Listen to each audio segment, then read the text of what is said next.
Everyone and welcome back to X physics. So पिछले lecture में हम लोग ने देखा था कि पोटेंशियल एनर्जी क्या होती है, व्हाट इज पोटेंशियल, और सबसे बड़ी बात हम लोगों ने उस पर अच्छे अच्छे क्वेश्चन लगाए थे, राइट। इस लेक्चर में जो हमारा मोटिव है इस लेक्चर का करने का वो यही है कि हम समझ सकें what is self potential energy and what is energy density, right. तो समझते हैं सेल्फ पोटेंशियल एनर्जी का मतलब क्या होता है। एक बार को आप सेल्फ को भूल जाइए तो क्या लिखा है, पोटेंशियल एनर्जी। और पोटेंशियल एनर्जी ये वही एनर्जी है जो हम पिछले लेक्चर में पढ़ते हुए आ रहे हैं कि इट इज द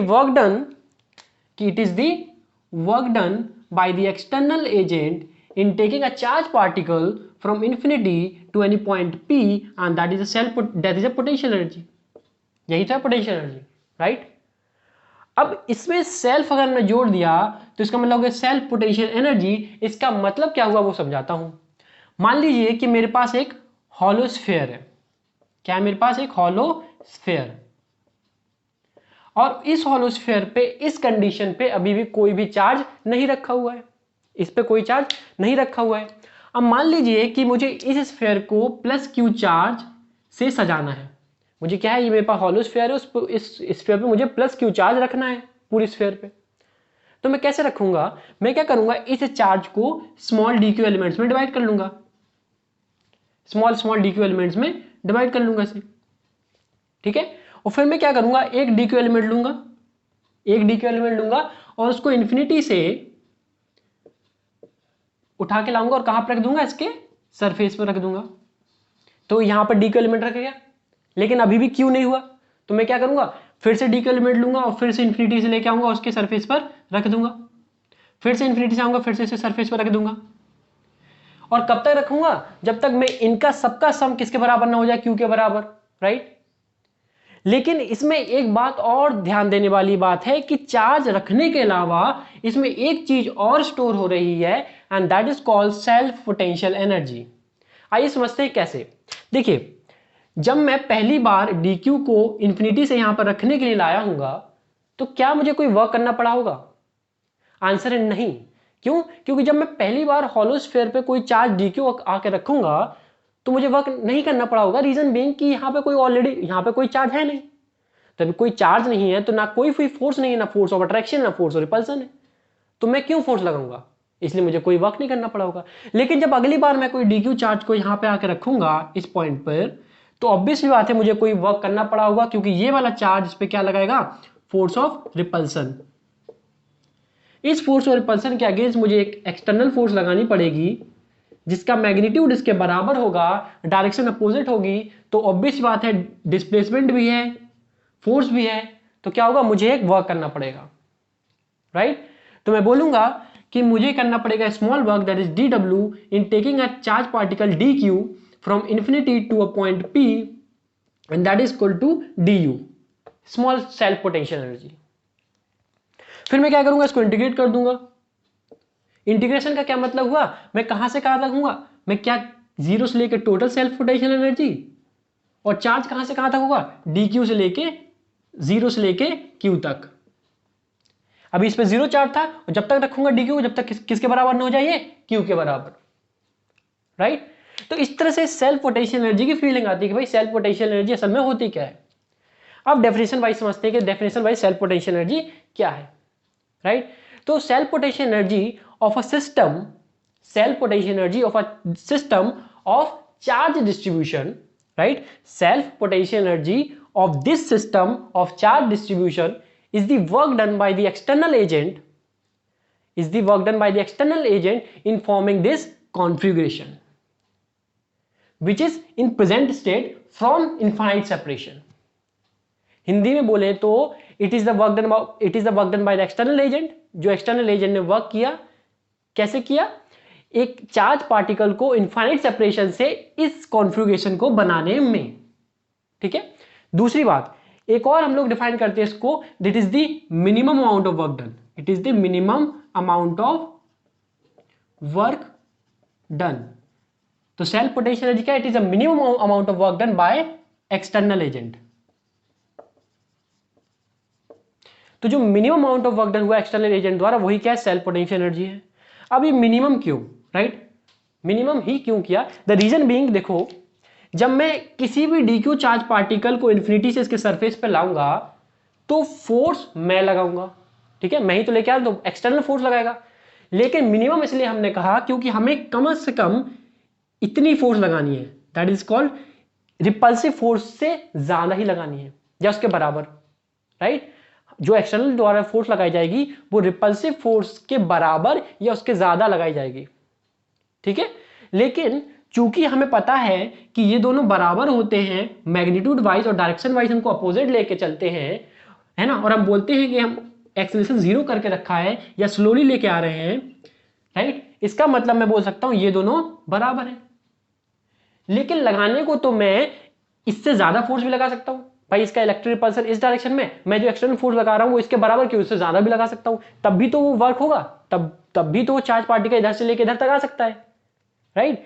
तो मैं बोल रहा हूं कि भाई it is a minimum amount of work done, right. जब ये फोर्स के बराबर होगी तब का वर्क डन है ये सेल्फ पोटेंशियल एनर्जी, इससे ज्यादा लगाओगे तब ये सेल्फ पोटेंशियल एनर्जी नहीं कहलाएगी, ठीक है। दो डेफिनेशन है यहां पर व्हाट इज सेल्फ पोटेंशियल की, कि एक तो it is a minimum amount of work done by the external agent, और दूसरी बात हम लोग बोल सकते हैं it is a work done by the external agent in forming this charge configuration from infinite separation, ठीक है। सेल्फ पोटेंशियल एनर्जी में हम लोग को दो पॉइंट्स पढ़ने हैं। पहला पॉइंट पढ़ना है कि self potential energy of a charge hollow sphere, एक हॉलो स्फीयर जिसमें चार्ज टोटल चार्ज क्यू है उसकी सेल्फ पोटेंशियल एनर्जी क्या होती है, और दूसरी अगर हमारे पास सॉलिड स्फीयर है तो उसकी सेल्फ पोटेंशियल एनर्जी क्या होती है।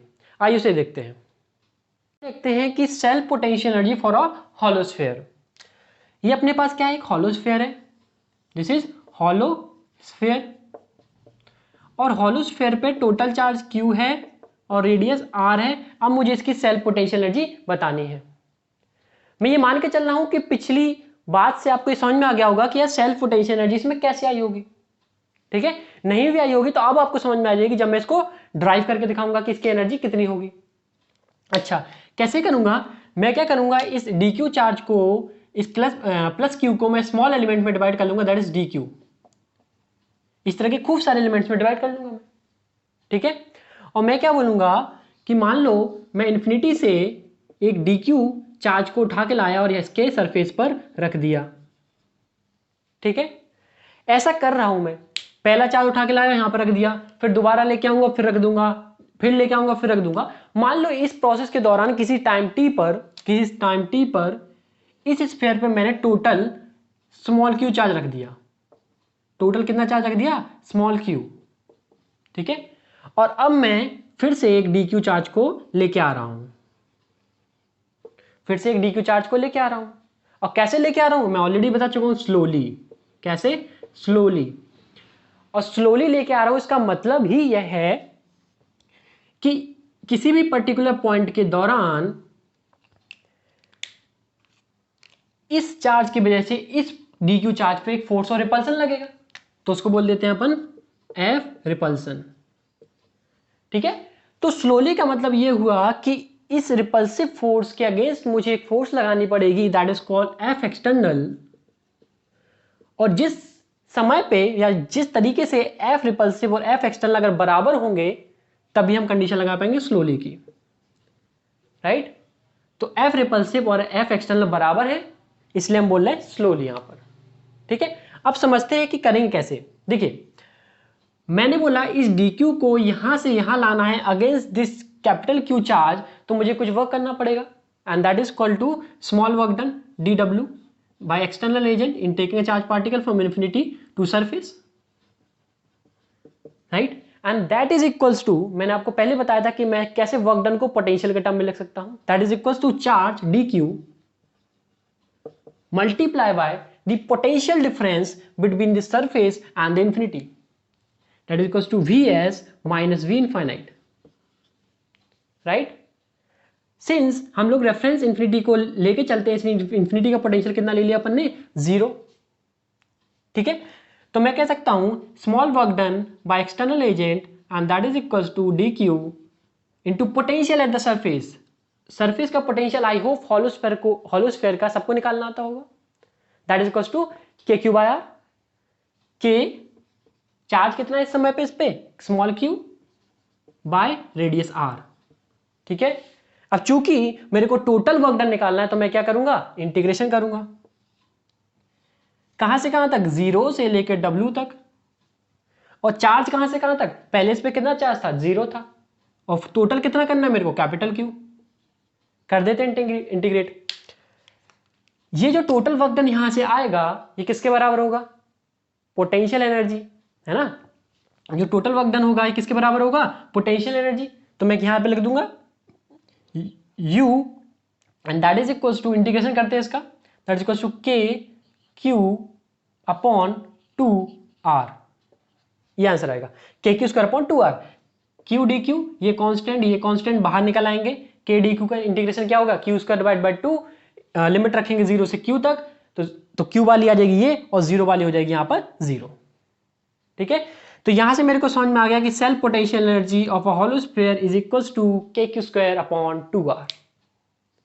ठीक है, ऐसे अपन लोग निकालते हैं self energy for a hollow sphere. ठीक है, अब बात करते हैं कि सॉलिड स्फीयर के लिए सेल्फ एनर्जी कैसे निकालते हैं। उसके पहले अब एक बात समझिए, कई लोग के डाउट होते हैं कि जो एनर्जी हमने लिखी that is equals to KQ²/2R, ये कहीं ना कहीं तो स्टोर हुई होगी, राइट। ये कहीं ना कहीं तो स्टोर हुई होगी एनर्जी, हमने वर्क किया यहां से यहां तक लाने में इस टोटल चार्ज Q को, तो ये वर्क एनर्जी में गया और ये एनर्जी कहीं ना कहीं तो स्टोर हुई होगी। तो मैं आपको 3 ऑप्शन देता हूं। ऑप्शन नंबर 1, ये एनर्जी स्फीयर के अंदर स्टोर हुई है। ऑप्शन नंबर 2, इसके सरफेस पे स्टोर हुई है। और ऑप्शन नंबर 3, सरफेस से लेकर इंफिनिटी तक स्टोर हुई है। कोई सोच सकता है इसका सही आंसर? इसका सही आंसर है third, that is it is stored from surface to infinity. अब आप पूछ सकते हो क्यों, तो इसका रीजन ऐसा है कि भाई हमने वर्क कहां से कहां तक किया है, हमने वर्क किया है इंफिनिटी से लेकर सरफेस तक, तो एनर्जी भी कहां स्टोर हुई है, इंफिनिटी से लेकर सरफेस तक। ठीक है, दूसरी बात, स्फीयर के अंदर पोटेंशियल एनर्जी क्यों स्टोर नहीं हुई, इसका रीजन ऐसे है कि अगर आप कोई चार्ज पार्टिकल को स्फीयर के अंदर ले आते हो, राइट, तो स्फीयर, हॉलो स्फीयर के अंदर इलेक्ट्रिक फील्ड होती है 0। एक यूनिफॉर्मली चार्ज हॉलो स्फीयर के अंदर इलेक्ट्रिक फील्ड कैसी होती है, 0। इलेक्ट्रिक फील्ड 0 है तो फोर्स भी 0 है, और फोर्स 0 है तो वर्क भी 0 है। ठीक है, इसलिए हमको याद रखना है कि एक यूनिफॉर्मली चार्ज हॉलो स्फीयर पे टोटल चार्ज Q है, रेडियस R है, उसकी सेल्फ पोटेंशियल एनर्जी सरफेस से लेकर इंफिनिटी तक स्टोर होती है। और अंदर कितनी होती है, 0। U self inside is 0, right. और आउटसाइड कितनी होती है, ये। ठीक है, KQ²/2R। अपन अब देखते हैं कि self potential energy for a solid sphere. Solid sphere पर टोटल चार्ज Q है, उसकी रेडियस R है। तो मेरे पास क्या है, एक सॉलिड स्फीयर है।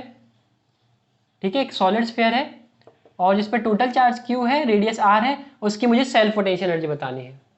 ठीक है, इस बार मैं आपको प्रूफ नहीं करूंगा, प्रूफ मैं थोड़ा आगे बताऊंगा। ठीक है, अभी मैं आपको डायरेक्ट रिजल्ट बता देता हूं ताकि आप अभी फिलहाल के लिए याद कर लें। तो देखिए, ये बात आपको भी थोड़ा सा समझ में आ रही होगी कि यार सॉलिड स्फीयर और हॉलो स्फीयर में अंतर क्या होता है। सॉलिड स्फीयर में जो चार्ज होता है उसके पूरे वॉल्यूम में डिस्ट्रीब्यूटेड होता है, जबकि हॉलो स्फीयर में चार्ज होता है वो उसके सरफेस पर होता है।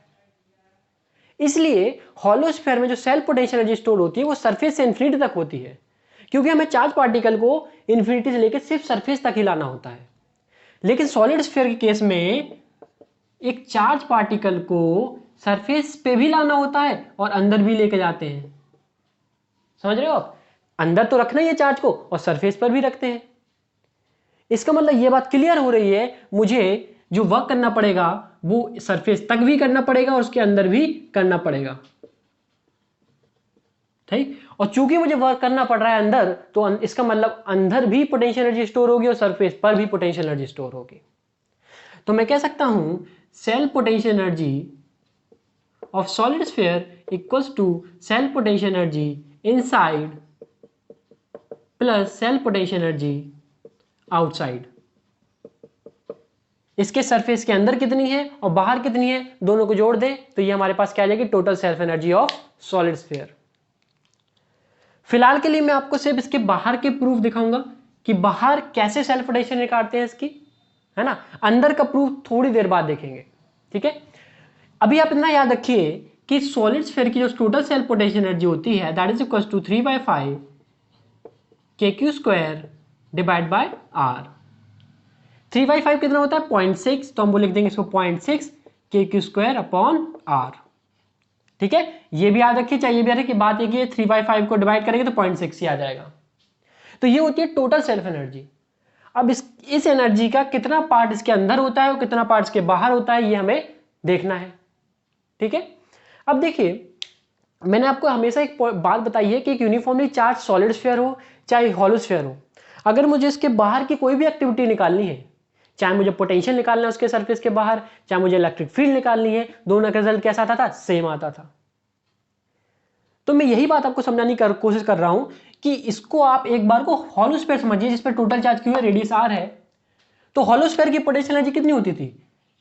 Self potential energy of hollow sphere was 0.5 kq²/r and that is equal to half, right. तो मैं वही आपको समझाने की कोशिश कर रहा हूं कि self potential energy of hollow sphere कितनी है, 0.5 है। तो मैं क्या ये नहीं कह सकता हूं कि असल में जो self potential energy of hollow sphere होती है वही self potential energy of solid sphere होगी, कहां से कहां तक, उसके बाहर के लिए, राइट। तो मैं कह सकता हूं कि आउटसाइड दिस सॉलिड स्फीयर जिस पे टोटल चार्ज क्यू है, उस पे जो सेल्फ पोटेंशियल एनर्जी होगी that is equal to 0.5 kq²/r। बोले तो टोटल सेल्फ पोटेंशियल एनर्जी कितनी है, 0.6 है, बाहर 0.5 है। तो मुझे कोई अंदर बता सकता है? अंदर सिंपल सी बात है, 0.1 होगी। तो अंदर कितनी होगी, 0.1 kq²/r। ये बिल्कुल अच्छे से याद होना चाहिए कि total self energy of solid sphere equals to 0.6 kq²/r। अंदर कितनी होती है, 0.1 kq²/r, बाहर कितनी होती है, 0.5 kq²/r। बाहर 0.5 क्यों होती है? बाहर 0.5 इसलिए होती है कि बाहर के लिए सॉलिड स्फीयर बोले या हॉलो स्फीयर बोलो, दोनों का आंसर, दोनों का एक ही रिजल्ट आता है। अब आप बोलोगे कैसे आता है, मुझे प्रूव करके दिखाओ। तो जो मैंने सॉलिड स्फीयर हॉलो स्फीयर के लिए अभी प्रूव किया था, एज इट इज मैं इसके लिए प्रूव करूंगा। मैं बोलूंगा मैं इस चार्ज को dq के एलिमेंट में डिवाइड करूंगा, मैं इन्फिनिटी पे जाऊंगा, ठीक है। किसी समय इस पे मान लो चार्ज हो गया वो स्मॉल क्यू हो गया, किसी समय पे रखते रखते इस पे चार्ज स्मॉल क्यू हो गया। मैं बोलूंगा मैं dq को लेके आऊंगा और यहां तक इस पे सरफेस पे लेके आऊंगा, सरफेस तक, तो मुझे कोई वर्क करना पड़ेगा। एंड मैं बोलूंगा कि जो मुझे वर्क करना पड़ा, राइट, जो मुझे स्मॉल वर्क करना पड़ा that is dw by external in taking a charge dq charge particle from infinity to the surface that is equals to dq into vs minus v infinity। v infinity को मैं 0 रख दूंगा, right. तो that is equals to dq into vs, v surface. और v surface मुझे पता है, चाहे हॉलो स्फीयर हो चाहे सॉलिड स्फीयर, दोनों के लिए आंसर कितना आता है, kq/r। तो that is equals to dq k small q divide by r। इसको इंटीग्रेट कर दूंगा दोनों तरफ, 0 से लेकर कैपिटल Q और यहां से लेकर इंटीग्रेट कर दूंगा 0 से W, यही क्या बन जाएगी, U सेल्फ आउटसाइड, राइट। ये कितना आ जाएगा मेरे पास, 0.5 kq²/r। ठीक है, इनसाइड के लिए मैं थोड़ी देर बाद प्रूव करूंगा, जब मैं आपको एक कॉन्सेप्ट पढ़ाऊंगा एनर्जी डेंसिटी का, उसके थ्रू मैं आपको प्रूव करके दिखाऊंगा, राइट। लेते हैं अपन, मान लीजिए मेरे पास एक हॉलो स्फीयर है और उस हॉलो स्फीयर पे टोटल चार्ज -2q है और उस हॉलो स्फीयर की रेडियस अपन के पास r है, ठीक है। मान ले कि सेंटर पे अपने पास, इस हॉलो स्फीयर के सेंटर पे अपने पास टोटल चार्ज +q रखा हुआ है। मेरा सवाल आपसे ये है कि सिस्टम की पोटेंशियल एनर्जी क्या होगी। ये जो सिस्टम बन रहा है, इस हॉलो स्फीयर और इस चार्ज को मिलाकर इस सिस्टम की पोटेंशियल एनर्जी क्या होगी, ठीक है। तो चलिए इसका आंसर लिखते हैं। कई बच्चे इसका आंसर डायरेक्ट लिख देंगे क्योंकि वो तो बहुत होशियार है, वो बोलेंगे इसकी सेल्फ पोटेंशियल कैसे लिखूंगा। मैं बोलूंगा कि मुझे पता है कि U equals to Q into V, right, U equals to Q into V. तो बोलेंगे इस हॉलो स्फीयर की वजह से इसके सेंटर पे कितना पोटेंशियल होता है, कितना होता है, that is equals to kq/r।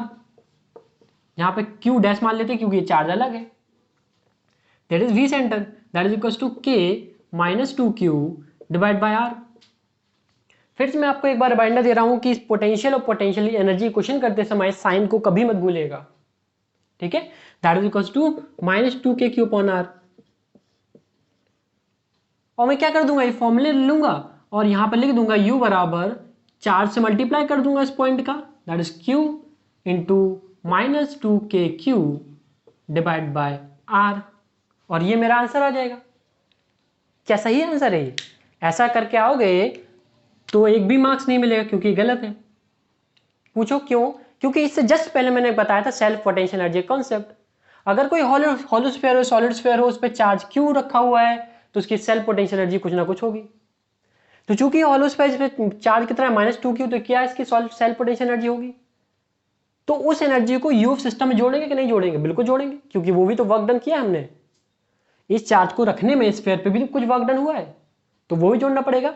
तो हमें साथ में जोड़नी पड़ेगी यू सेल्फ ऑफ -2q। इसको और जोड़ देंगे तब जाके आंसर सही कहलाएगा। अच्छा, यू सेल्फ क्या होगी? यू सेल्फ क्या होगी होल स्क्वायर की? That is equal to half k, q कितना है -2q का whole square divide by r. इन दोनों को जोड़ देंगे, जो आंसर आएगा वही सही आंसर कहलाएगा। ठीक है, तो मैं ये बताने की कोशिश कर रहा हूं कि जब भी अपने पास ऐसे क्वेश्चन आते हैं, हमें ऐसी गलती नहीं करनी है, हमको सेल्फ पोटेंशियल एनर्जी भी जोड़नी है उसमें। ठीक है, अब इसमें क्या होता है, कई बच्चे इस पे कंफ्यूज होते हैं। ये वाला पार्ट तो समझ में आ जाता है इनको, ये वाला पार्ट कई लोग को नहीं समझ में आता है। कई लोग बोलते हैं कि आपने इस वाली हॉलो स्फीयर का पोटेंशियल सेंटर पे लेके इसको चार्ज को मल्टीप्लाई किया, U बराबर Q इंटू वी फॉर्मूले से सही है। लेकिन क्या मैं इस चार्ज का पोटेंशियल यहां पे लेके इस चार्ज से मल्टीप्लाई नहीं कर सकता? आंसर बिल्कुल कर सकते हो। क्यों?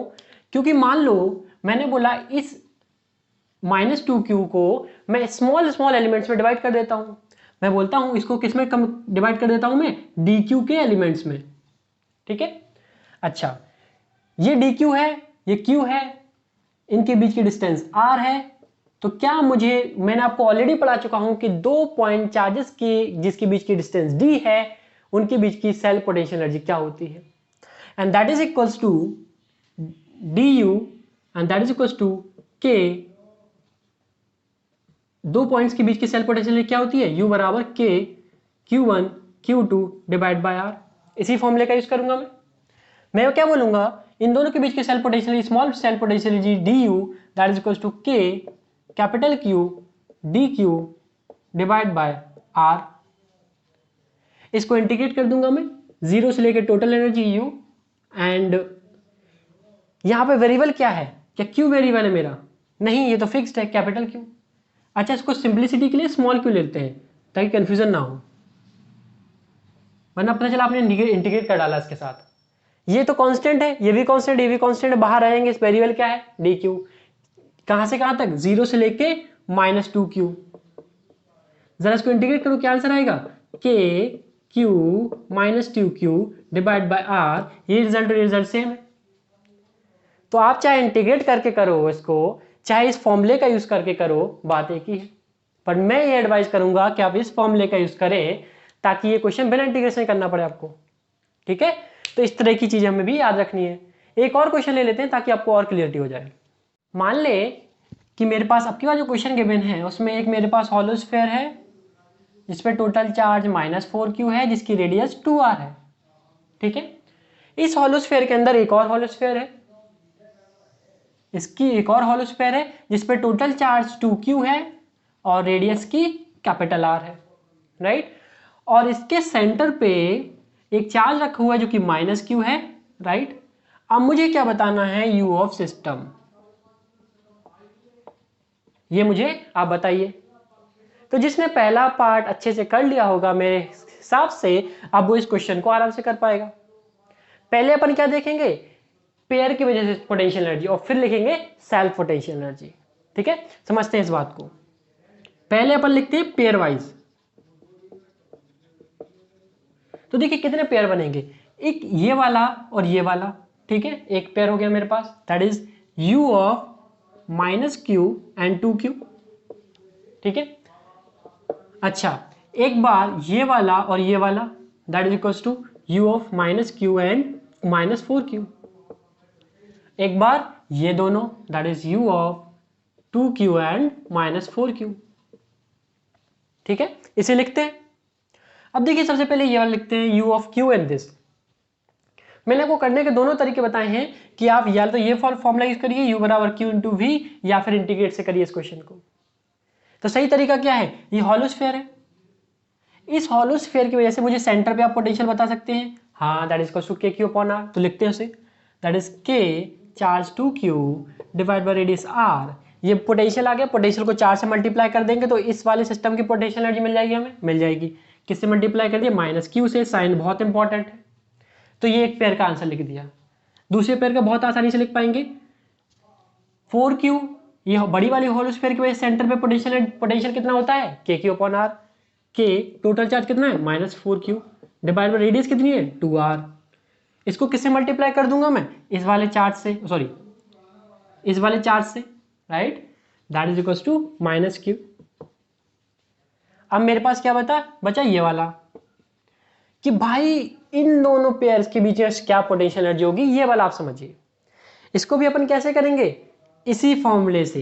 पूछिए कैसे? देखिए, मैं बोल रहा हूं कि भाई हॉलो स्फीयर के अंदर पोटेंशियल कितना होता है? के क्यू अपॉन आर। क्या ये पोटेंशियल पूरे अंदर हॉलो स्फीयर के अंदर सेम रहता है हर जगह पे? बिल्कुल सेम रहता है। तो मैंने बोला कि भाई अंदर जब ये पोटेंशियल सेम है तो हर चार्ज पे, इस हर चार्ज पे मान लो इस वाले बड़ी वाली हॉलो स्फीयर की वजह से पोटेंशियल अंदर होगा, वो कितना होगा? के -4q डिवाइड बाय 2r। यही होगा ना पोटेंशियल इनसाइड, यही होगा। अब मैं क्या जानना चाहता हूं? इस फॉर्मूले को यूज करना चाहता हूं मैं, u बराबर q इंटू वी। दिक्कत क्या है कि इस वाले में चार्ज जो है वो ना, वो पूरी वाली स्फीयर पे डिस्ट्रीब्यूटेड है, किसी एक पॉइंट पे नहीं रखा हुआ है। ठीक है, तो मैं डायरेक्ट 2q नहीं लिख सकता। मैं क्या करूंगा? इसको डिफरेंशियल एलिमेंट में तोड़ूंगा, dq। अब ये क्या बन गया? Point charge. तो क्या ये पॉइंट चार्ज को अगर मैं v से मल्टीप्लाई कर दूं यहां के पोटेंशियल से, तो मेरे पास u आ जाएगा। ठीक है, तो मैं बोल सकता हूं du बराबर dq इंटू यहाँ का पोटेंशियल, वो पूरे में सेम रहेगा, दैट इज इक्वल टू के -4q डिवाइड बाय 2r। इसको इंटीग्रेट कर दो 0 से लेके u तक, 0 से लेके 2q तक, क्योंकि इस पे टोटल चार्ज कितना है? 2q। तो मेरे पास क्या आंसर आ गया? k -4q 2q divide bye 2r। क्या आ गया? Divide by 2r। ये तरीका नंबर 1 था। इसका शॉर्टकट देखिए आप, जो समझदार बच्चा होगा वो तुरंत समझ जाएगा कि भाई इस बड़े वाली हॉलो स्फीयर की वजह से अंदर जो है पोटेंशियल कांस्टेंट रहता है, इसकी वैल्यू होती है k -4q/2r। v मिल गया। अब ध्यान से देखें ना, ये चार्ज पूरा इसके अंदर आ रहा है ना। तो अब मैं बोल रहा हूं कि ये चार्ज चाहे स्फीयर पे रखा हुआ है, चाहे सिलेंडर पे रखा हुआ है, चाहे कहीं रखा हुआ है, मैं कह रहा हूं चाहे इधर उधर कहीं में रखा हुआ है, लेकिन टोटल चार्ज 2q है। तो क्या answer direct q into V नहीं लिख सकते? क्यों? क्योंकि v तो कांस्टेंट है, राइट। आप कोई चार्ज यहां रख दो जिसकी वैल्यू मैं कह रहा हूं 2q है, तो उसका भी पोटेंशियल तो यही आएगा। क्यों? क्योंकि पोटेंशियल अंदर कांस्टेंट है। ठीक है ना। तो डायरेक्ट भी आप क्या कर सकते हो? हॉलो स्फीयर का पोटेंशियल से इसके टोटल चार्ज को मल्टीप्लाई करो, तब भी आप लिख सकते हो। क्या ये आंसर कंप्लीट हो गया? आंसर नहीं, अभी क्या बचा है? सेल्फ एनर्जी बची हुई है। अब अपन दूसरा पेयर लिखते हैं, that is equals to U self. Self energy इस वाली स्फीयर की भी होगी और इस वाली स्फीयर की भी होगी, तो दो सेल्फ एनर्जी आएंगी। दोनों कैसी हैं? हॉलो हैं। तो दोनों की सेल्फ एनर्जी क्या होगी? के चार्ज का स्क्वायर अपॉन 2r। तो पहले क्या लिखते हैं? के चार्ज का whole square divide bye 2r। ऊपर वाले लिखते हैं के चार्ज का whole square divide by radius which is 2 into 2r। ठीक है, तो ये मेरे पास क्या आ गया? इस सिस्टम की पोटेंशियल एनर्जी।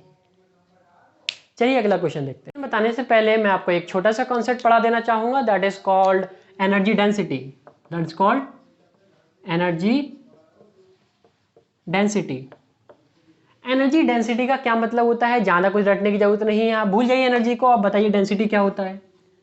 डेंसिटी का मतलब होता है something divide by volume, that is called something divide by volume, right. और समथिंग यहां पे क्या है? एनर्जी है। तो मैं कह सकता हूं एनर्जी डेंसिटी का मतलब है एनर्जी पर unit volume, that is equals to energy पर यूनिट वॉल्यूम, राइट। एंड इसकी यूनिट क्या होगी? Joule per metre square, metre cube, joule per metre cube. ठीक है, जूल क्या एनर्जी है, मीटर क्यूब क्या है? वॉल्यूम है। यही क्या है? Energy density. इसका एक फॉर्मूला भी है हमारे पास, कि dE du by dV that is called energy per unit volume, that is called energy density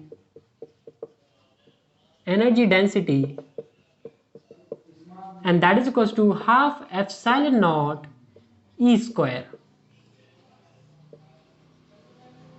Energy density that is du by dV that is equal to half epsilon naught electric field का whole square, right. इस बात को ध्यान दें बच्चे कि ये जो फॉर्मूला है ये सिर्फ एयर या वैक्यूम में ही वैलिड है। क्यों? क्योंकि जो परमिटिविटी कांस्टेंट है वो एयर और वैक्यूम का ही है इस समय। लेकिन मान लीजिए मेरे पास कोई और मटेरियल है और मैं किसी और मटेरियल के लिए फॉर्मूला लगाना चाहूंगा तो मुझे क्या करना पड़ेगा, इसमें थोड़ा सा मॉडिफिकेशन करना पड़ेगा। क्या करना पड़ेगा? du by dv that is equal to half epsilon naught ER का होल स्क्वायर। ER क्या है यहाँ पर? रिलेटिव परमिटिविटी, ठीक है। बस इतना सा मॉडिफिकेशन करना है।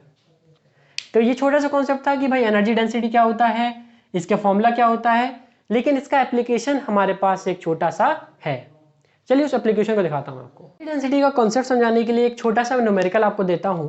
न्यूमेरिकल क्या कह रहा है, मेरे पास यहाँ टोटल चार्ज Q है, पॉइंट चार्ज Q है। इस पॉइंट चार्ज से डी डिस्टेंस दूरी पर एक क्यूब रखा हुआ है। क्या रखा हुआ है? एक क्यूब, ठीक है। क्यूब की लेंथ L है और मेरे को क्या गिवन है कि D जो है वो L से बहुत बड़ा है। और मेरा सवाल ये है कि इस क्यूब के अंदर कितनी पोटेंशियल एनर्जी स्टोर हुई होगी, दैट इज U स्टोर। ये मुझे बताना है। तो कैसे करूंगा इसे? देखिए, मेरे को क्या निकालना है, इस क्यूब में स्टोर हुई एनर्जी, राइट। तो अगर जिसको एनर्जी डेंसिटी का कॉन्सेप्ट पता है उसके लिए क्वेश्चन सिर्फ और सिर्फ एक लाइन का है। क्यों? क्योंकि हम जानते हैं energy density that is du by dv energy पर unit volume that is equal to half epsilon naught electric field का होल स्क्वायर, ठीक है। मेरे को क्या निकालना है? U store that is equal to du बराबर half epsilon naught electric field का स्क्वायर इंटू dv। इसको मैं इधर ले गया। सवाल ये आता है कि इलेक्ट्रिक फील्ड कहाँ की लेंगे और कितनी लेंगे, ठीक है। कहाँ की लेंगे? इस पॉइंट के लिए, इस पॉइंट के लिए, क्यूब के किस पॉइंट के लिए? तो कंफ्यूजन है। लेकिन उस कंफ्यूजन को सॉल्व करने के लिए क्वेश्चन में हमको ये चीज गिवन है कि इस क्यूब की लेंथ से काफी बड़ी है इनके बीच की दूरी। इसका मतलब समझ रहे हैं आप, ये चीज बहुत छोटी है। It is behaving like a point, it is behaving like a point. इस चार्ज के रिस्पेक्ट में ये कैसा बिहेव कर रहा है? As a point. तो मेरे को कोई चार्ज Q की वजह से किसी डिस्टेंस D, किसी D डिस्टेंस है और किसी पॉइंट P पर इलेक्ट्रिक फील्ड निकालनी तो निकाल सकता हूं। किसी पॉइंट P पर मुझे इलेक्ट्रिक फील्ड निकाल सकता हूं। कितनी है? That is equal to E बराबर KQ upon D square, KQ upon D square. और यही इलेक्ट्रिक फील्ड क्या होगी? ये वाली इलेक्ट्रिक फील्ड होगी, ठीक है। रख देते हैं इसे, that is equal to half epsilon naught KQ upon D square का होल स्क्वायर, ठीक है।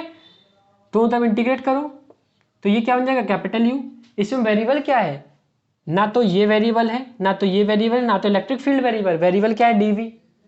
dV को इंटीग्रेट करेंगे क्या आएगा? वॉल्यूम। और क्यूब का वॉल्यूम क्या होता है? L3, है ना। That is equal to L3। ये मेरे पास आंसर आ जाएगा। तो ये एक छोटा सा एप्लीकेशन था इस कॉन्सेप्ट का। अच्छा, लेकिन मैंने अभी तक आपको एक चीज पहले बोला था कि मैंने अभी सॉलिड स्फीयर के अंदर जो उसका सेल पोटेंशियल एनर्जी होती है वो प्रूफ नहीं किया। मैं इस कॉन्सेप्ट का यूज करके उसको प्रूव करके दिखाता हूं। चलिए उसे देखते हैं।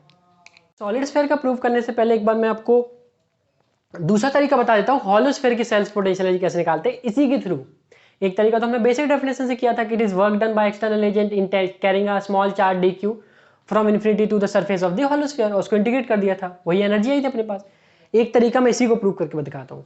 तो देखिए मेरे पास क्या है, एक हॉलो स्फीयर है, दैट इज हॉलो स्फीयर, इसमें टोटल चार्ज q है, इसकी रेडियस r है। इतना मुझे पता होना चाहिए कि self energy of hollow sphere कहाँ स्टोर होती है। तो सेल्फ एनर्जी कहाँ स्टोर होती है? सरफेस लेके इन्फिनिटी तक यहां स्टोर होती है, ठीक है। अब मैं कैसे एनर्जी डेंसिटी से रिलेट कर रहा हूं आप समझिए। ये मेरे पास क्या है? मेरी हॉलो स्फीयर, इसकी जो एनर्जी है वो सरफेस से इन्फिनिटी तक स्टोर हुई है। अच्छा, हॉलोस्फीयर एक 3D डायग्राम है, राइट? तो जो एनर्जी स्टोर हुई होगी वो भी 3D में स्टोर हुई होगी। तो मैं क्या करता हूं, हॉलोस्फीयर के बाहर जाके मैं एक स्फीयर कंसीडर कर लेता हूं। ठीक है, मैं क्या करता हूं, हॉलोस्फीयर के सरफेस से r डिस्टेंस जाके एक स्फीयर कंसीडर कर लेता हूं। ठीक है, जिसकी थिकनेस कितनी होगी, dx, छोटी सी थिकनेस की एक स्फीयर बना लेता हूं मैं। तो चूंकि एनर्जी जो है वो सरफेस से लेकर इन्फिनिटी तक फैली हुई है 3D में, तो कुछ एनर्जी इस स्फीयर के अंदर भी स्टोर हुई होगी। इस स्फीयर के अंदर कुछ ना कुछ एनर्जी तो इसके अंदर स्टोर हुई होगी, कंफर्म बात है भाई, यहां से लेकर इन्फिनिटी तक एनर्जी स्टोर्ड है। तो मैंने क्या करा, एक तरह की dr थिकनेस की स्फीयर बना ली और भूख खूब सारी इसी तरह बनाता गया मैं। तो वो कुछ ना कुछ एनर्जी इसमें स्टोर हुई होगी, कुछ इसमें ऐसी फॉर्म में स्टोर हुई होगी। ठीक है, तो मैं क्या करता हूं, अगर मैं ये पता कर लूं कि इस dr थिकनेस की स्फीयर में कितनी एनर्जी स्टोर हुई है और फिर उसको मैं यहां से लेके इन्फिनिटी तक इंटीग्रेट कर दूं सारी स्फीयर को मिला के, तो क्या मेरे पास टोटल एनर्जी आ जाएगी? बिल्कुल। तो मैं क्या करता हूं, पहले इस dr थिकनेस की अंदर कितनी एनर्जी स्टोर हुई है ये निकालता हूं। ठीक है, अब देखो मुझे क्या निकालना है इसके अंदर, एनर्जी, और मैं क्या यूज करूंगा, du बाई dv बराबर half epsilon naught into electric field का होल स्क्वायर। मेरे को निकालनी है dv, तो du that is equals to half epsilon naught electric field का स्क्वायर इंटू dv, राइट? ठीक है, तो देखो du बराबर half epsilon naught, electric field क्या होगा, ऑब्वियस सी बात है कि रिंग की वजह से मैं सेंटर से आ ले रहा हूं। ठीक है, सेंटर से ये डिस्टेंस है r। किसी भी हॉलोस्फीयर के बाहर इलेक्ट्रिक फील्ड कितनी होती है, k Q upon R square. ठीक है, तो मैं बोलता हूं इस पॉइंट पर इलेक्ट्रिक फील्ड कितनी होगी, k, इस पर total q upon this distance which is small r का होल स्क्वायर। क्या आप ये बात से एग्री करोगे कि जो इलेक्ट्रिक फील्ड इधर होगी वही यहां होगी, वही यहां होगी, वही यहां होगी, वही यहां होगी, मतलब स्फीयर के हर पार्ट पर इलेक्ट्रिक फील्ड की डायरेक्शन सेम होगी और मैग्नीट्यूड भी सेम होगा। इसका मतलब इलेक्ट्रिक फील्ड कांस्टेंट होगी। ठीक है, तो ये वाली क्वांटिटी कैसे होगी, कांस्टेंट, इसकी वैल्यू कितनी है, k capital Q upon small r का होल स्क्वायर। ठीक है, dv क्या है, इस dr थिकनेस की स्फीयर का वॉल्यूम कितना होगा, 4 पाई r square into dr, 4 pi small r square into dr। क्या करूंगा, इसे इंटीग्रेट करूंगा। ये क्या लिखा था मैंने, इस स्मॉल स्फीयर में स्टोर होने वाली एनर्जी। तो मैं ऐसी खूब सारी स्फीयर बनाऊंगा, उस पूरे को जोड़ दूंगा तो टोटल एनर्जी आ जाएगी। तो यही तो कर रहा हूं मैं, इंटीग्रेट का मतलब क्या होता है, जोड़ना। तो यही तो कर रहा हूं, जीरो से लेके u, और कहां से कहां जोड़ रहा हूं, कैपिटल R से लेके यहां से लेके इन्फिनिटी तक, तो कैपिटल R से लेके इन्फिनिटी तक। सॉल्व कराएं इसे। अब देखो इसको सॉल्व करते हैं, हाफ एफ साइन नॉट के स्क्वायर क्यू स्क्वायर आर की power 4 pi are square into D R. एक आर स्क्वायर से आर की पावर 4 आर स्क्वायर बचा। ठीक है, ये कितना हो गया, 2 बचा। D R upon R square का इंटीग्रेशन कितना होता है, -1 अपॉन आर। ठीक है, लिमिट कहां से कहां तक रखेंगे, स्मॉल आर से लेके कैपिटल आर से लेके infinity. 1 upon infinity 0, right, that is equals to -1 upon infinity minus of -1 upon R, इसकी वैल्यू आ जाएगी मेरे पास 1 अपॉन आर। एग्री? ठीक है, इसको मैं उठा के यहां रख देता हूं, दैट इज एप्सिलॉन नॉट के square Q square into 2 pi into 1 by R. ठीक है, इसको ध्यान से देखो जरा, epsilon naught pi epsilon naught और 2 से डिवाइड करो, 2 से मल्टीप्लाई करो, तो क्या बन गया मेरे पास, 4 पाई एप्सिलॉन नॉट क्या होता है, 1 अपॉन के, लिख दो, दैट इज इक्वल्स टू के square Q square upon 2r into के से के कट जाएगा, आंसर कितना आ गया, के क्यू स्क्वायर अपॉन 2r। यही क्या है, सेल्फ पोटेंशियल एनर्जी ऑफ हॉलोस्फीयर। तो तरीका दो थे, एक वर्क डन का जो कि बेसिक तरीका था, और हमने नया कॉन्सेप्ट पढ़ा एनर्जी डेंसिटी, और उससे भी ये निकाल के दिखा दिया। अब मेरे को क्या प्रूफ करना है, कि सॉलिड स्फीयर के अंदर सेल्फ पोटेंशियल एनर्जी 0.1 kq² कैसे आती है। कि मेरे पास एक सॉलिड स्फीयर है, एक सॉलिड स्फीयर है इसमें टोटल चार्ज q है और रेडियस की कितनी है कैपिटल R। मेरे को क्या निकालनी है, सॉलिड स्फीयर के अंदर सेल्फ पोटेंशियल कितनी होती है। बाहर नहीं करूंगा, बाहर तो मैं कर चुका हूँ, वो तो बहुत सिंपल होता है, जितनी हॉलो स्फीयर के बाहर होती है उतनी सॉलिड स्फीयर के बाहर होगी, क्योंकि बाहर तो दोनों सेम तरीके से बिहेव करती हैं, डिफरेंस कहाँ है अंदर। तो उसके अंदर निकालता हूँ। कौन सा कंसेप्ट यूज करूंगा, एनर्जी डेंसिटी का। मैं बोलूंगा कि एनर्जी पर unit volume that is equal to half epsilon naught electric field का होल स्क्वायर, ये मुझे पता है। इसका मतलब है क्या, आप समझिए, दैट इज एनर्जी पर यूनिट वॉल्यूम, एक यूनिट वॉल्यूम में कितनी एनर्जी स्टोर्ड है। तो मैं बोलता हूं कि चूंकि मेरे को ये पता है कि सॉलिड स्फीयर के अंदर कुछ ना कुछ एनर्जी स्टोर्ड है, लेकिन ये नहीं पता कितनी, लेकिन है। कहां से कहां तक स्टोर है, सेंटर से लेके इसके पूरे तक सरफेस तक, इसके अंदर पूरे ऐसे भरा हुआ है। कैसे भरी होगी, 3D में मेरे पास ये सॉलिड स्फीयर होगी, है ना, और इसके अंदर पूरी तरह से 3D में एनर्जी स्टोर हुई होगी। तो मैं बिल्कुल सेम कॉन्सेप्ट यूज करूंगा। मैं बोलूंगा, मैं क्या करता हूं, यहां से r डिस्टेंस पे जाता हूं और एक हॉलो स्फीयर बना लेता हूं, उसकी dr थिकनेस ले लेता हूं, और फिर मैं बोलता हूं कि इस हॉलो स्फीयर में कि इस वाले पार्ट में जितनी एनर्जी स्टोर हुई होगी, अगर मैं इसी तरह खूब सारी स्फीयर बना दूं और सबको जोड़ दूं तो टोटल एनर्जी आ जाएगी। तो मैं क्या करता हूं, एक की एनर्जी लिखता हूं, बाकी को इंटीग्रेट कर देता हूं। That is equal to d u बराबर half epsilon naught E square into d V, half epsilon naught electric field. एक सॉलिड स्फीयर के अंदर इलेक्ट्रिक फील्ड लिखना आता है, बिल्कुल आता है। दैट इज इक्वल टू के Q upon R Q into centre से जिस पॉइंट तक लिखना है। तो मैं बोलता हूं कि मुझे बताओ कि इलेक्ट्रिक फील्ड इस पॉइंट पर क्या होगी। तो इस पॉइंट पर इलेक्ट्रिक फील्ड क्या होगी, K total charge Q upon R Q into small R, ये डिस्टेंस। दूसरा सवाल मैं बोल रहा हूं कि इस पॉइंट की इलेक्ट्रिक फील्ड बताओ, ये डिस्टेंस आर है, तो यही होगी। इस समय यहां भी यही होगी, यहां भी यही होगी, यहां भी यही होगी, यहां भी यही होगी। इसका मतलब मैं कह सकता हूं कि इलेक्ट्रिक फील्ड की वैल्यू भी कांस्टेंट है और डायरेक्शन भी कांस्टेंट है। इसका मतलब ये वाली कैसी क्वांटिटी है, कांस्टेंट क्वांटिटी। इसकी वैल्यू कितनी होगी, k q r upon r cube का whole square into d V. अच्छा बताओ, इस होल स्क्वायर का वॉल्यूम कितना होगा, सिंपल है, 4 pi are square d r, 4 pi small r square into D r. D r क्या कर दूंगा, ऐसे इंटीग्रेट, कहां से कहां तक, कहां से कहां तक इंटीग्रेट करना है। हम लोगों ने स्फीयर कहां से कहां तक मानी, एक सेंटर से लेके कहां तक, सरफेस तक, कैपिटल आर। तो 0 से लेके कैपिटल आर इंटीग्रेट करते हैं, हाफ एप्सिलॉन नॉट के square Q square capital r square are की power 6 4 pi are square d r. Right, अब देखो ये कितना हो गया, आर की पावर 4, आर की पावर 4, आर की पावर 4 का इंटीग्रेशन क्या होगा, आर की पावर 5 अपॉन 5। तो क्या आंसर कितना आ जाएगा, हाफ एप्सिलॉन नॉट के square Q square divide by R की पावर 6 4 पाई आर की पावर 5 डिवाइड बाय 5। ठीक है, आर की power 5 divide by 5, integration from limit from 0 से लेके कैपिटल आर।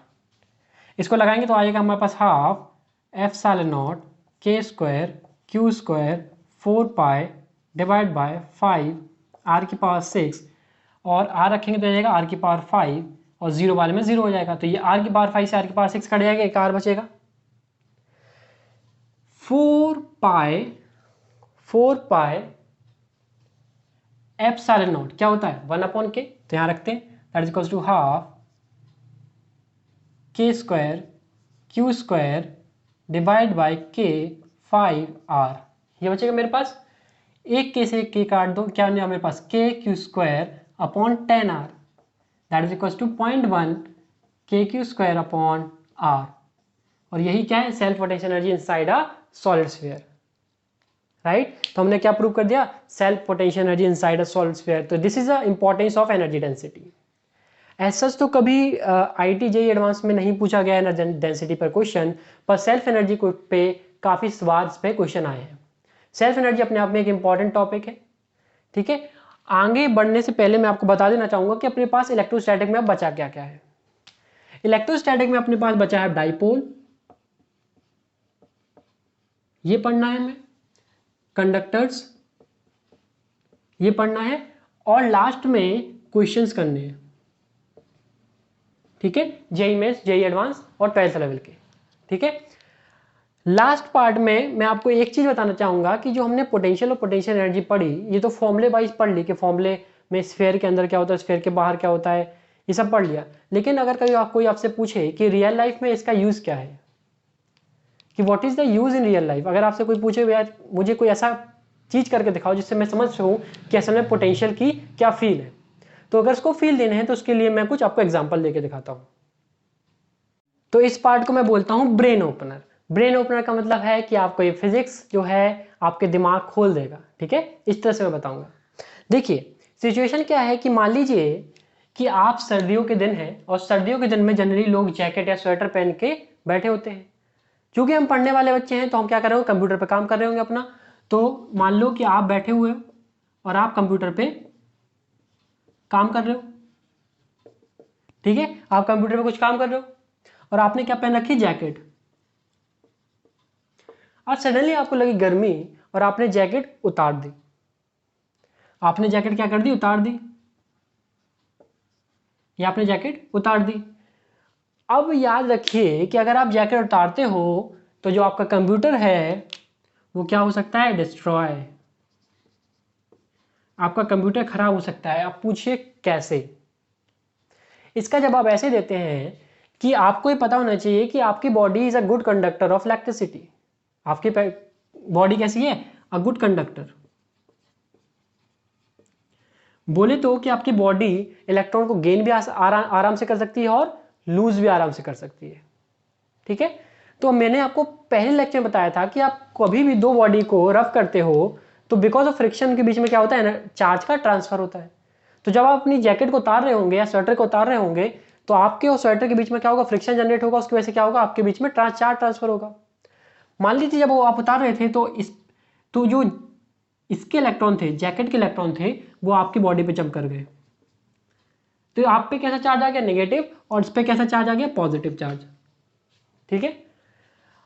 आपके नीचे क्या था, एक टेबल रखी हुई थी जिसपे आप पैर रखे थे। टेबल कैसी थी, इंसुलेटर थी। अब मैंने टेबल को इंसुलेटर क्यों लिया है कि आप किसी पे पैर रख के बैठे हो या आप जूते या चप्पल पहन के काम कर रहे हो, वो कैसा इंसुलेटर है। मैंने इसलिए बोला है क्योंकि अगर मान लीजिए आप कंडक्टर के कुछ या कंडक्टर पे रखे होते या आप सिंपल धरती पे पैर रखे होते तो होता क्या कि सारे के सारे इलेक्ट्रॉन कहां चले जाते, ग्राउंड में चले जाते और अपना चार्ज छोड़ देते, तो उसका कोई मतलब नहीं रहता। आपने या तो चप्पल पहन रखे हो, जूते पहन रखे हो, वो कैसा बिहेव करेंगे, इंसुलेटर की तरह।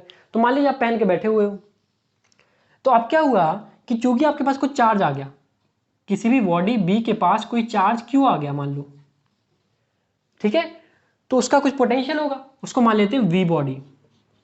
क्या हो गया, उसके पास कुछ पोटेंशियल है, वी बॉडी।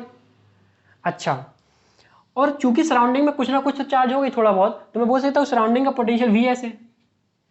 ये मैं बात दावे के साथ कह सकता हूं कि आपका पोटेंशियल सराउंडिंग के पोटेंशियल से ज्यादा होगा। रीजन बीइंग कि जब आपके पास चार्ज नहीं था तो आप भी तो सराउंडिंग थे, राइट।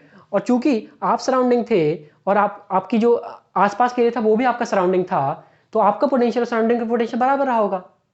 अदरवाइज अगर बराबर नहीं होता तो क्या होता, फ्लो ऑफ चार्ज। आपको पता होना चाहिए चार्ज कहां से फ्लो करता है, हाई पोटेंशियल से लो पोटेंशियल की तरफ, ठीक है। पर लेकिन ऐसा कुछ हुआ नहीं, इसका मतलब आपका पोटेंशियल सराउंडिंग का पोटेंशियल बराबर था बिफोर आपकी जैकेट उतारने से पहले। तो जब आपके पास चार्ज क्यों आ गया तो आपका पोटेंशियल सरफेस से ज्यादा हो गया सराउंडिंग से, और सराउंडिंग में आपका कंप्यूटर भी आता है। और जैसे ही आपने कंप्यूटर को टच किया, कंप्यूटर कीबोर्ड को टच किया, हुआ क्या कि इलेक्ट्रॉन्स को एक पाथ मिल गया उस कंप्यूटर की स्क्रीन तक पहुंचने के लिए। क्यों, क्योंकि आप हाई पोटेंशियल पे हो, वो लो पोटेंशियल पे, charge will start to move, charge move करना स्टार्ट होगा, और चार्ज जैसे ही कंप्यूटर की कीबोर्ड को टच करेगा वो उसके आईसी में जाएगा, उसके सर्किट्स में पहुंचेगा और पूरा कंप्यूटर क्या कर देगा, डिस्ट्रॉय कर देगा, ठीक है। That is a property of potential, इसलिए हमें हमेशा अवेयर रहना चाहिए इस बात से। दूसरा पॉइंट, आपने कई बार देखा होगा कि जो छोटे बच्चे होते हैं वो प्लास्टिक की स्लाइड में फिसलते हैं। This is plastic slide. तो एक बच्चा यहां से फिसल रहा था, ठीक है, और नीचे उसका दोस्त उसका इंतजार कर रहा था। ये इसका दोस्त था, ठीक है, जो इसका यहाँ इंतजार कर रहा था। अब आप जब नीचे उतर के आए और आपने अपने दोस्त को छुआ, तो देखिए, आप हमेशा याद रखिएगा कि अगर आप इसको छुएंगे तो आपके दोस्त को और आपको एक खतरनाक झटका लग सकता है। आप पूछिए कैसे? अगेन वही कंसेप्ट कि जब आप इस प्लास्टिक की स्लाइड से नीचे आ रहे होंगे, तब आपके और प्लास्टिक के बीच में क्या जनरेट होगा? एक फ्रिक्शन जनरेट होगा। फ्रिक्शन से क्या होगा? चार्ज ट्रांसफर होगा। और मान लीजिए आपकी बॉडी पे पॉजिटिव चार्ज आ गया या नेगेटिव चार्ज आ गया, तो आप कैसे हो गए? चार्ज हो गए। आपके पास कुछ पोटेंशियल आ गया जो कि सराउंडिंग से ज्यादा होगा, और सराउंडिंग में आपका दोस्त भी आता, अपने दोस्त को छुआ तो एक चार्ज को क्या हो गया? एक पाथ मिल गया ट्रेवल करने के लिए। तो वो आपकी बॉडी से चार्ज कहाँ जाएगा? दूसरे बुक की बॉडी तक। कब तक? जब तक दोनों के चार्ज बराबर ना हो जाए, ठीक है। तो क्या होगा? जो आपके बॉडी से इलेक्ट्रिसिटी फ्लो होगी, उससे आपको एक शॉक लगेगा, ठीक है। इससे अवॉइड करने के लिए आप या तो नंगे पैर रहिए या तो किसी कंडक्टर से खड़े होइए। या तो नंगे पैर खड़ी हुई ताकि जो भी आपके पास चार्ज आ रहा है वो कहाँ चला जाए? सराउंडिंग में, वो अर्थ पे। और या तो किसी कंडक्टर को पकड़े बैठिए ताकि वो जो भी चार्ज है वो वापस चला जाए। और अगर ऐसा नहीं किया तो आपको ऐसा खतरा महसूस हो सकता है, ठीक है। तीसरा पॉइंट, अच्छा एक बात और बता देता हूं। देखिए, जो पोटेंशियल की बात करूंगी, ये पोटेंशियल आपके सराउंडिंग ज्यादा ही कितना ज्यादा होता है, तो याद रखिएगा ये पोटेंशियल की वैल्यू 5 किलोवाट तक भी हो सकती है। कई बार ये 40 किलोवाट तक भी जा सकता है। इस केस में 40 किलोवाट तक भी गया है, राइट। तीसरा पॉइंट, कई बार आपने सुना होगा कि जब जो सर्जन सर्जरी करते हैं, तो सर्जरी से पहले जब वो सर्जरी करने जाते हैं तो वो कंडक्टिंग शूज पहनते हैं। सर्जरी कर समय कैसे शूज पहनते हैं? कंडक्टिंग शूज, और कंडक्टिंग मटेरियल पर खड़े होते हैं। सोचिए क्यों? इसका रीजन ऐसा है कि मान लो वो डॉक्टर है और सर्जरी करने से पहले उसने किसी चीज को छुआ, और छूने से क्या हुआ? उसके और उसके बॉडी के बीच में मान लीजिए फ्रिक्शन जनरेट हुआ, उसकी बॉडी ने कुछ चार्ज एक्वायर कर लिया, और उसके जूते थे इंसुलेटर, तो चार्ज जो है उस ग्राउंड तक नहीं जाएगा क्योंकि कोई पाथ ही नहीं है। और उसने उस सर्जरी करते समय उस जो भी पेशेंट उसको छू लिया, तो क्या हुआ? चार्ज का ट्रांसफर होगा, तो उसको उस पेशेंट को क्या हो सकता है? इंजरी हो सकती है। इसके लिए अवॉइड करने के लिए वो कंडक्टिंग शूज पहनते हैं और कंडक्टिंग मटेरियल पर खड़े होते हैं ताकि जो भी चार्ज उनके पास आए वो सारा का सारा क्या हो जाए? ग्राउंड हो जाए, ग्राउंड पे चला जाए, ठीक है। और लास्ट और माय फेवरेट, कि आपने सुना होगा कि जब आप सीएनजी पेट्रोल पंप पे जाते हो और वहां पे आप सीएनजी भरवाते हो, तो सीएनजी वाला बोलता है कि पहले आप उतर जाइए, गाड़ी से पहले आप उतर जाइए, फिर हम सीएनजी भरेंगे। जब मुझे ये नहीं पता था तो मैं सोचता था इसका आंसर ये है कि सीएनजी में क्या होता है कि प्रेशर से जाती है। सीएनजी कैसे जाती है? प्रेशर से। और अगर हम बैठे हुए हैं तो हो सकता है कुछ प्रेशर में इधर उधर हो जाए, तो सीएनजी सही से भरे ना। लेकिन इसका रीजन ये नहीं है। इसका रीजन ये है कि देखिए, एक और मॉडल होता है जिसे हम बोलते हैं self serving gas station. Self serving gas station का मतलब यह हुआ कि आप अपनी गाड़ी में खुद ही गैस भरोगे। कैसे? जितनी भी आपको गैस भरनी है उतना अमाउंट डाल दीजिए, पैसे जमा कर दिए, वो नोजल लगा दिए। नोजल लगाएंगे तो वो गैस भर जाएगी उसमें उतनी।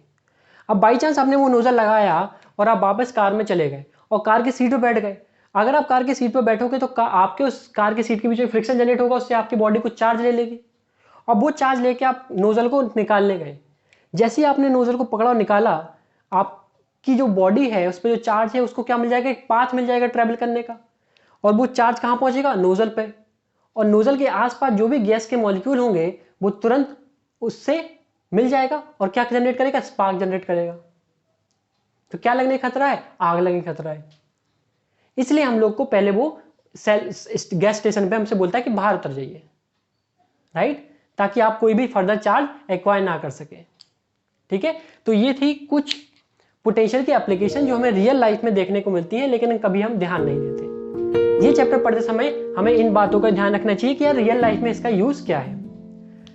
अगले पार्ट में हम लोग पढ़ेंगे डाइपोल, उसके अगले पार्ट में कंडक्टर्स, और फिर कोई क्वेश्चन लगा के ये चैप्टर पूरी तरीके से एक एक पॉइंट से खत्म हो जाएगा, ठीक है। तब तक के लिए बाय।